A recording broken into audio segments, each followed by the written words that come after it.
অতীতে আমাদের দল বাংলাদেশের জনগণের সাথে যে অন্যায় আচরণ করেছে, যে জুলুম করেছে, আমরা বিনা শর্তে মাপ চাই।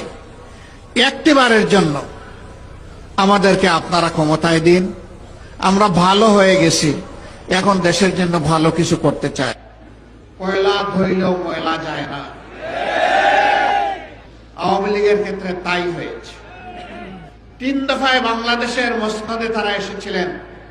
এই 3 বার তারা ক্ষমতায় এসে বাংলাদেশকে ঝুপ ঝুপ রক্ত আর খাড়ি খাড়ি লাশ উপহার দিয়েছে।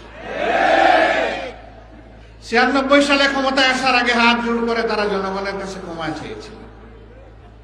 অতীতে আমাদের দল বাংলাদেশের জনগণের সাথে যে অন্যায় আচরণ করেছে, যে জুলুম করেছে, আমরা বিনা শর্তে মাপ চাই।